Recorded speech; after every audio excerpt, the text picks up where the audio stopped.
Episode 6, Q&A, BDSM as it relates to neurodivergence, mental health, psychology, and Kinksexuality.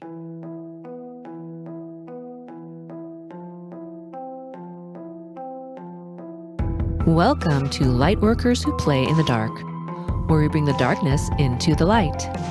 I'm your host, Mistress Damiana, and I have been a professional dominatrix for over 2 decades.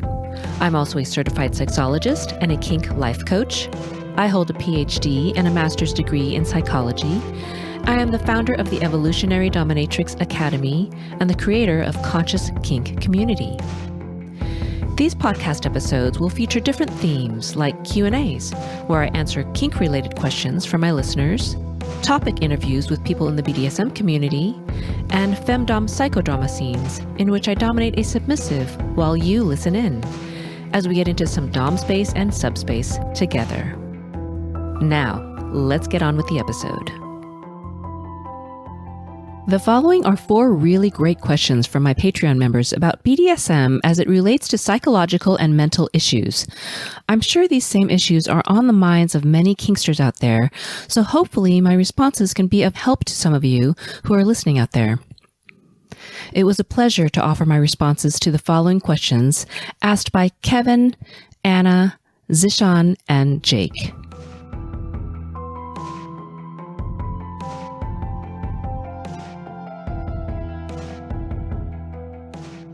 Hi, Mistress Damiana. It's your old friend Kevin. But here's a question for your show.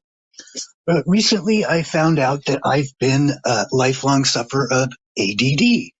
I didn't know this. I've never been diagnosed until recently.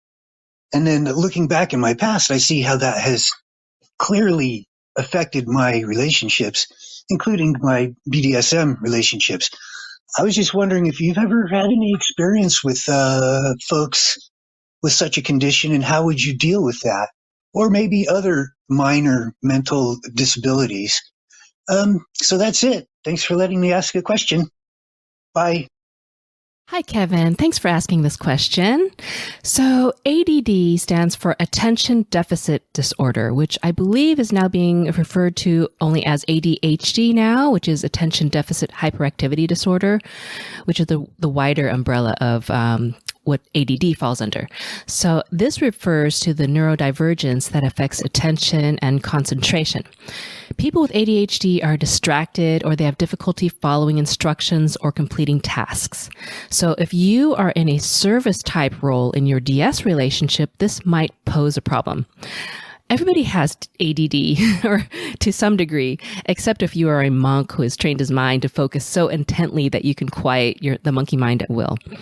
So the 3 main challenges of people with ADHD are distractibility, hyperactivity, and impulsivity. If you are a service sub with ADHD, you might have a hard time staying in the moment, as you might get distracted very easily, or you might have a hard time learning from your past mistakes. And you might have impulsive behavior, which might make you make rash decisions without thinking, sometimes to the dismay of your mistress. You might have a hard time following instructions because you forgot what your mistress said 1 second after she said it, because you were thinking about something else. Or you might have a hyperactive mind, which keeps switching from one task to another. And so let's say you're cleaning my dungeon, which you've done before personally for me, beautifully in fact. So for example, you might be cleaning the floor. Maybe you're vacuuming and all of a sudden you see that the corner of one of my rugs needs to be repaired. So you stop to fix that. And then you remember that the towels need to be put in the dryer. So you run downstairs and take care of that. And when you come back inside, you notice that the toys you cleaned earlier need to be put away. So you go do that. And then the toy cabinet is such a mess that you take everything out and organize it. And by the time you get back to vacuuming, 2 hours has flown by and you don't know what happened. So this isn't just an ADHD thing. It's a most people thing, but you might be more prone to it happening more often or something like that. But Kevin, having ADHD is not quote unquote bad. There are strengths to having ADHD. And I happen to know you personally, so I know that some of these strengths are true. So some of the strengths of having ADHD are You might have an exceptionally creative and versatile personality. Your ability to think outside the box is one of your greatest strengths. You might have boundless amounts of creativity and imagination coming from your brain. And I've seen this from you, so I know that's true. You might be very spontaneous and go with the flow, which works really well for DOMs because they might suddenly have a change of plans for you and you can roll with it. And you tend to be a really good problem solver and quite enthusiastic about finding solutions. So that's a really, really good strength too. Some people with ADHD are often highly energetic and they can channel their boundless energy levels into something they love. And if you do something that you love doing, like serving your mistress and making her happy, then it just feels like a joy for you to do this. And so that's a strength too. Another strength is hyperfocus. So some people with ADHD can also become so engrossed in the things that they love to do that they become hyper-focused on the task. So this might make you lose track of time, but it helps you do whatever you're doing get done. So if you're serving your mistress and you're hyper-focused on serving her, and serving her is a huge motivation for you. So that might help you be hyper-focused on doing that particular job because it's like serving a higher purpose than serving yourself. So, there's absolutely nothing wrong with having ADHD. It's just how your brain is wired. And I wouldn't even call it a mental disability as you called it. Neurodivergence is more like the PC term to use. And it just means that you think differently from those who are neurotypical. And who wants to be typical anyway? There are so many successful people with ADHD, and I did a quick Google search, and on that list is Albert Einstein, Richard Branson, Leonardo da Vinci, John F. Kennedy, Bill Gates. These people are not neurotypical, and that is why they have been such gifts to society, right? They are creative, energetic, imaginative, they think outside the box, and they have the ability to hyper-focus on things that interest them that to a far greater degree than neurotypicals. So, Kevin, for you, a good mistress would be someone who understands how your brain works and understands your strengths and weaknesses and how to work with them. I have many slaves in my stable, and some are good at some things and others are good at other things. So not one slave is good at all the things. And that's a good thing. I love to take advantage of every single individual slave's gifts and strengths. I have a slave who always follows my instructions to a T, and it's hard to ever find anything to punish her for. So sometimes I give her maintenance corporal so she doesn't feel left out. Physical discipline is good for a slave's ongoing training, see? So, and then I have another slave who forgets and goofs up just about every time he serves me. And then I have to punish him a lot, but it's all in good fun. It's like punishment, I never punish out of anger. I don't get irritated and angry at him for his mistakes because I know how his brain functions.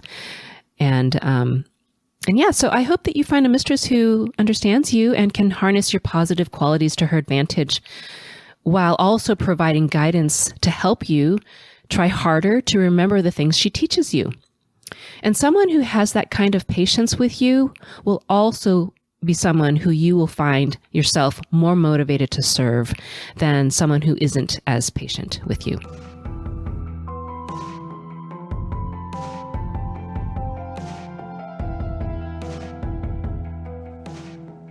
Hi, Mistress Damiana. This is Anna.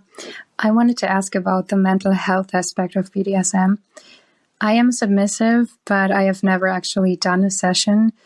So my mental health has never been too great, but over the last few years it has become worse. And I was wondering, do you think it's possible to become mentally ill because of denying yourself to live out that side of yourself?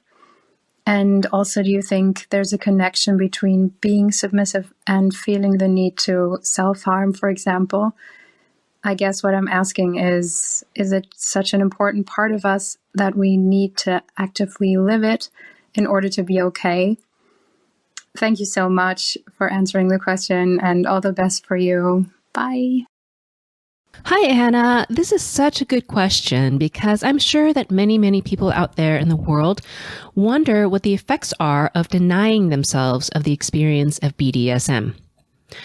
So I don't think that denying yourself of expressing the kink side of yourself can be a cause of mental illness, because being truly happy and centered is a result of your perceptions and how you view the world and how you handle different stresses and circumstances in your life.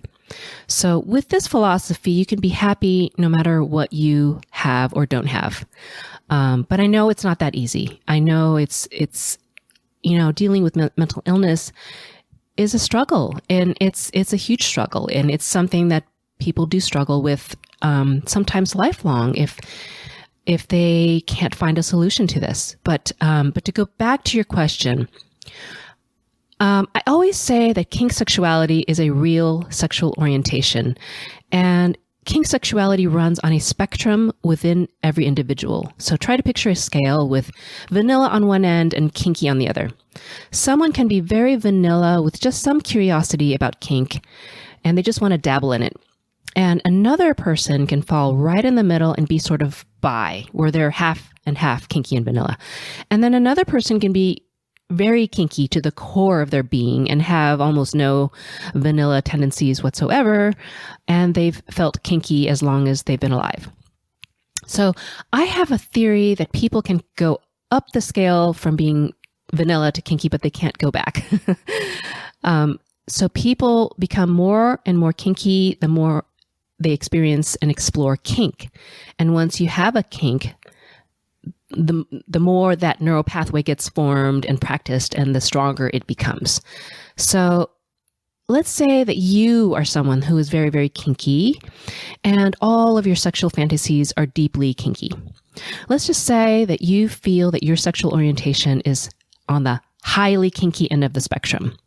Not being able to experience and express this side of yourself might make you sad, or you might have a sense of longing or emptiness because it is a core part of who you are.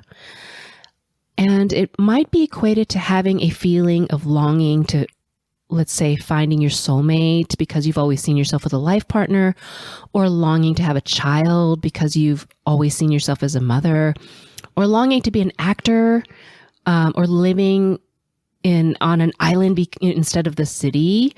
All of these longings, that's an illustration of the kind of longing that you might have if you are not ever to fulfill that kinky side of you, right? But at the same time, those people who don't fulfill those things can also find peace within themselves if they decide to.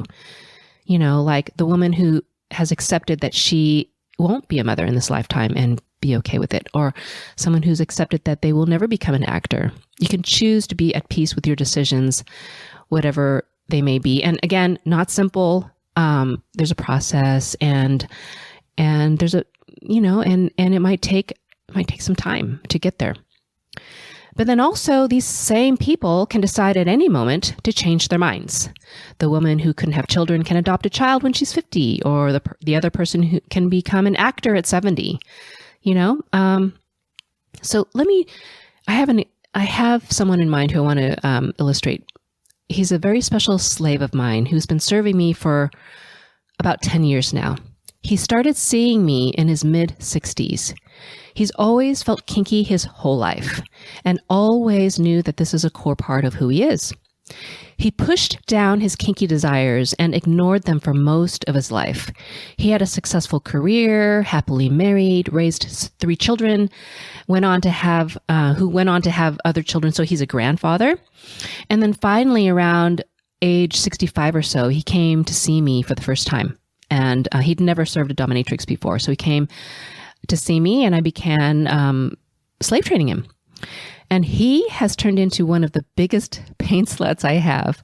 He's in his mid-70s now, and every single time he has come to serve me over the past 10 years, he thanks me profusely, telling me how grateful he is that he met me and that I brought this kinky side out in him, and how he wished he would have come to see me sooner. But he couldn't have, because I believe that divine timing is everything.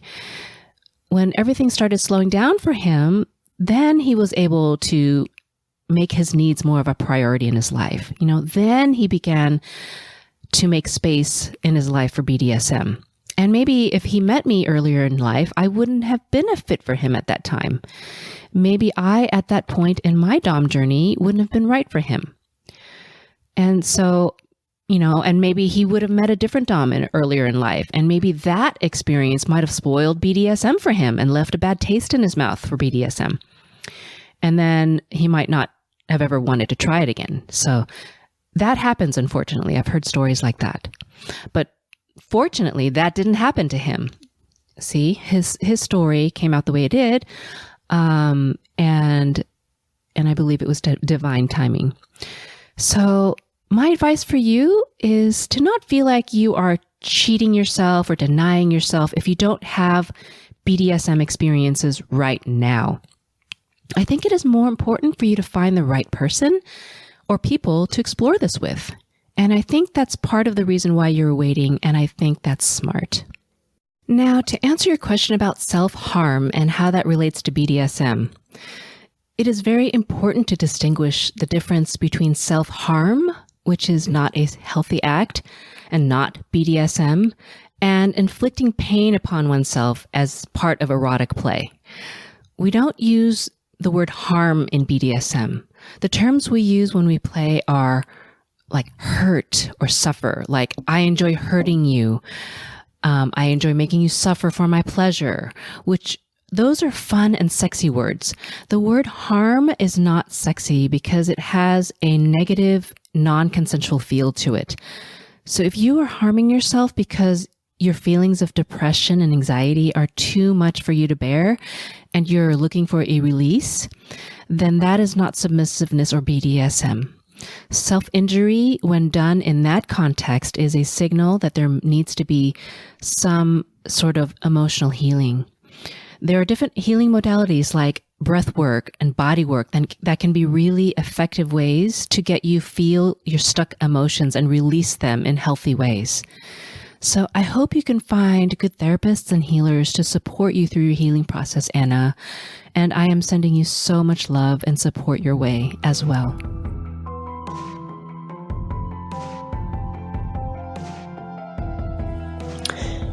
As somebody who has a background in both clinical psychology and BDSM, how do you see the two of those intersecting, connecting, relating to one another? Can BDSM be a tool of healing or growth? And if so, how? And also, I know you have a background in Jungian psychology, so I wanted to ask you whether you have any resources or books that you would recommend people reading to learn more about the psychoanalytic side of BDSM? Thank you for this question. So I always say that BDSM is 70 to 80% psychology. Anyone who is into BDSM, kink, dominance and submission, female-led relationships, and those kinds of dynamics that have to do with erotic power exchange is into the psychological erotic mindfuckery. And that's what it's all about. Your brain is the biggest sex organ in BDSM and in any kind of erotic power play. And I would even be willing to bet that all sexual fantasies have something to do with erotic power exchange. You know, like whatever fantasy is going on in people's minds during vanilla sex most likely has some flavor of dominating someone or being dominated on smaller levels. But so as far as BDSM being a tool for healing and growth, yes, it definitely can be. And I do refer to BDSM as a real healing modality. As I've said before, kink is a sexual orientation, and it's not a mainstream one, so to speak. It is common for someone who is starting out in their kink journey to feel a sense of shame or isolation about feeling kinky because they feel abnormal inside. But when a kinky person starts meeting other kinky people, it is healing because they don't feel so alone in their kinkiness.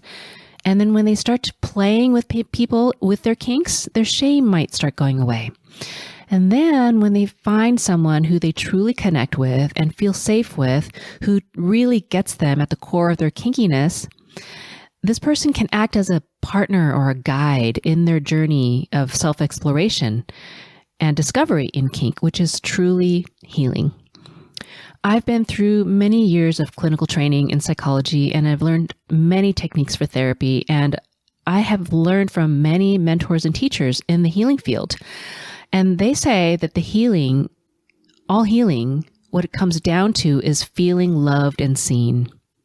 So that's basically why BDSM is such a huge healing modality, is because let's say someone is a submissive or a bottom, and they finally feel truly accepted or loved or seen by someone, especially if that person is actively engaging with them as a partner in their journey, doing these things, these activities that are taboo or shocking or socially unacceptable. It's truly healing like nothing else. When people feel loved and accepted for who they are and not judged, they start to build a really strong sense of self-love. And also BDSM is healing for the dominant too. I have been on my dom journey for over 25 years now, and I'm still going on. I'm still growing and I'm still healing. I'm still on my dom journey, and I will be forever. And I don't know what I would have done without having stumbled across BDSM. I've always been a shy person growing up, and it helped me find my power, speak my voice. It helped me establish firm boundaries and basically have a strong sense of who I am. I feel really lucky to have a place to practice owning my power and exerting my power, and to have these people appreciate it and crave it even. So I've developed a sense of compassion also like never before, and I'm able to appreciate the beauty of people's vulnerability like never before. It's not the same as being a traditional therapist, which I've done that kind of work as well. To me, it's much deeper because I'm not just witnessing the vulnerable acts. I'm involved in it. I'm causing it firsthand. I'm instigating and I'm holding space for it.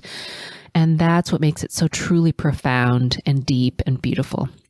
Many of my mentees have expressed similar feelings of healing from their dom journeys as well. As far as any books on psychoanalysis and BDSM, I don't personally know of any, but I did do a quick Google search, and there are a few titles out there that I saw on psychology and BDSM, and I think it's great. I think these titles are probably kind of new because I didn't see them when I was going through graduate school in psychology.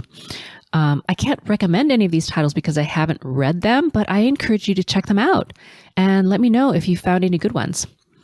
So I am currently working on a book entitled The Dominatrix Archetype, which is very psychological. The Dominatrix Archetype is also the title of the femdom methodology that I teach my doms who are studying under me. So the dominatrix archetype is an archetype that exists in the unconscious minds of submissives. And this archetype is made up of 4 elemental archetypes. So first of all, the dominatrix archetype is a powerful dominant figure who submissives feel drawn to serve. And then the 4 elemental archetypes are inside of the dominatrix archetype, and they are the authoritarian, the seductress, the mother, and the queen. So when a woman develops and embodies the dominatrix archetype, a submissive will fear her, feel attracted to her, feel safe with her, and be in awe of her all at the same time. I talk about this concept in my course for submissives called Be Your Best Submissive Self. And I also train women how to develop the dominatrix archetype within in my academy, in my Femdom Academy called the Evolutionary Dominatrix Academy.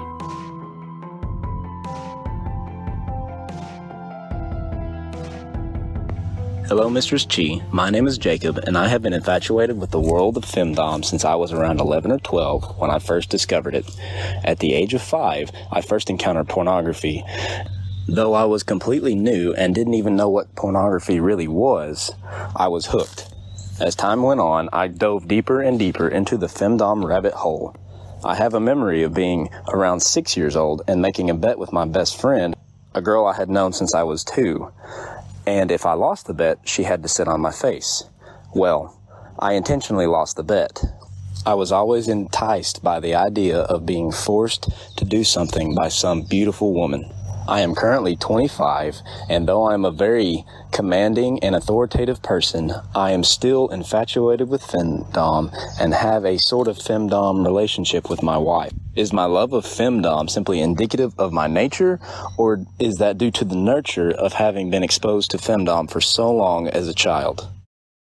Hi, Jake. What a wonderful question. Thank you for sharing so openly about your experiences growing up with kink, and your examples of being drawn to femdom from a really young age is a perfect one to illustrate how kink is a real, true blue sexual orientation. It is my belief that kink is mostly a nature thing, not a nurture thing.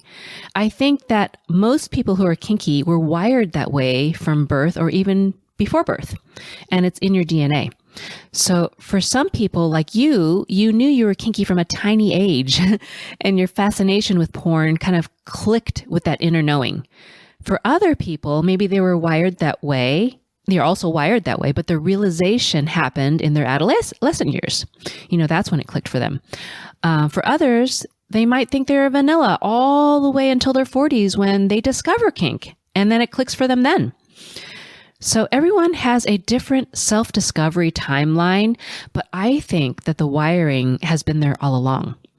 So compare being kinksexual to being homosexual, for example. And I've dubbed the word kinksexual as one word, by the way. So for example, homosexuality wiring has been there all along, but your self-discovery of it can vary and happen at any age, right? So some people's sexual self even awakens at different times. Some people's sexual self awakens at a younger age and some in young adulthood. So it's all different. But back to being kinksexual, it's something that's in there. And then as it gets discovered, then it kicks in. And as I have explained before, being kinky is not black and white, but on a spectrum. So someone can be slightly kinky, moderately kinky, or kinky to the core of their being. A moderately kinky person might be like half and half, vanilla and kinky. And this can be compared to someone who's bisexual, half straight, half queer. And your level of kinkiness can also change and evolve along your lifetime, depending on how much energy you spend devoting to exploring it and fantasizing about it. But one thing I know for sure is that once you've developed a kink or a fetish or a kinky fantasy, there's no going back. You can't undo that kink or fetish. So, and also once you reach a level of kink, you can't go back. So you can't make yourself vanilla, so to speak. So just like if someone's gay, they can't make themselves straight. It's just in there. It's in your wiring. But the good news is it's wonderful and liberating to be kinky. And the best thing to do is to accept it and embrace it and hope to find the right partners to explore it with. And you are very lucky that your wife is exploring it with you, because some people end up with partners who aren't open to exploring it, and that can be difficult. So good for you, Jake. You seem to be very accepting of your kink self. The kink journey is an ongoing, lifelong, rewarding one. Exploring kink can bring a deeper understanding of yourself to yourself, as well as help you grow and evolve as a person. Of course, finding the right partners to explore with is of utmost importance, and it can make all the difference in the world in your experience of BDSM. Many thanks to Kevin, Anna, Zishan, and Jake for offering their questions in this episode to spark these helpful discussions. I'd like to send a very special thanks to all my Patreon members. This podcast is fully supported by your patronage, and it means so much to me to know that what I'm doing here is appreciated and of value to you. Sending a personal thank you to Duchess Amanda Lorian, Domina Flora, Richard Tackett, Andre, B, Callan, Ebeth Darling, Lindsay P, David Z, Jacob M, John, Mistress Olivia Holloway, Mistress Velvet, Shami R, Sharon T, Some Ad, Tracy C., Bill Bumpus, Betty, Bill W., J.D., Caro K., Leah F., Mark R., Nadsut Samel, Patience E., Sylvie, Priestess Francesca, Mike L., and Reelback 96. Thank you all so much. Your patronage is so appreciated. I can't wait to connect with you all behind the scenes. And many thanks to my editor, the lovely Mistress Persephone Rose.